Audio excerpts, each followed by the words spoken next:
حضرت عبداللہ ابن عباس رضی اللہ تعالیٰ عنہ سے مروی ایک روایت ہے، میں ایک دن حضور کے پیچھے بیٹھا ہوا تھا، سواری میں حضور کا ردیف تھا، تو حضور نے فرمایا اے بیٹے میں تجھے کچھ کلمات سکھاتا ہوں، تو اللہ کے حقوق کا خیال رکھ تو وہ تیری حفاظت فرمائے گا، تو اللہ تعالیٰ جل شانہ کے احکام کی حفاظت کر تو اسے اپنے سامنے پائے گا۔ اذا سألت فاسأل اللہ، جب سوال کرے تو اللہ سے ہی سوال کرے، اللہ سے مانگنے کا مزاج پیدا کر لیں کہ فرمایا تمہارے جوتے کا تسمہ بھی ٹوٹ جائے تو وہ بھی اللہ سے مانگو۔ ضرور بازار میں جاؤ دکاندار سے، لیکن حقیقی طلب اللہ سے ہونی چاہیے، بات بات پہ اللہ سے سوال کرو، بڑی سے بڑی چیز بھی اس سے مانگو، چھوٹی سے چھوٹی چیز بھی اسی سے طلب کرو۔ ہماری ساری ضرورتوں کا کفیل ہمارا رب، ہمارا مالک ہے۔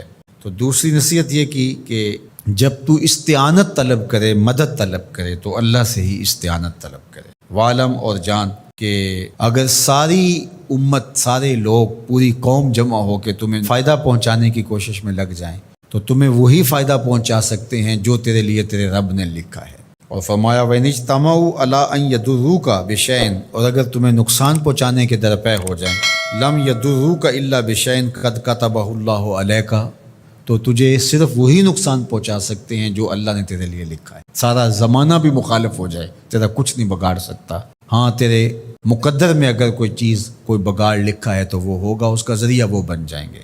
تو اس لیے پھر اسی سے مانگو، اسی سے طلب کرو۔ رفعت الاقلام وجفت الصحف، جو لکھنا تھا اللہ نے لکھ دیا، لکھنے کے بعد قلم اٹھا لیا گیا اور جن صحیفوں پہ لکھا تھا وہ خشک ہو گئے، اب کتابیں بند ہیں، تو اس لیے اس نے تیرے لیے جو لکھا ہے وہ ہو کے رہے گا، تو خام خواہ لوگوں سے ڈرنے کی ضرورت نہیں ہے، اور تیرا فائدہ تیرا نقصان اسی کے دستے قدرت میں ہے، تو اسی سے طلب کر، اسی سے مانگ۔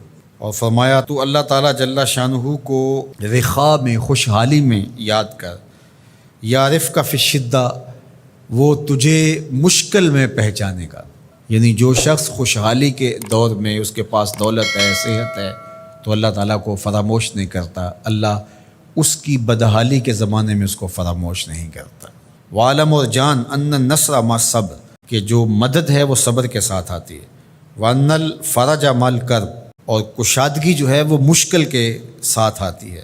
وان مع العسر یسرا، اور سہولت جو ہے وہ مشقت برداشت کرنے کے بعد آتی ہے، تنگی کے بعد فراخی آتی ہے۔ پہلو مشکل پھر تمنا، پہلو کنڈا پھر پھول، شاید مگروں پہلو مکھیاں ڈس دیاں ڈنگ والیاں۔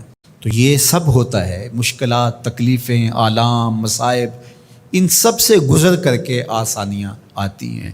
خود حضور کی زندگی دیکھ لیجئے، مدنی زندگی مکی زندگی کے گزرنے کے بعد، طائف کے مراحل کو طے کرنے کے بعد آتی۔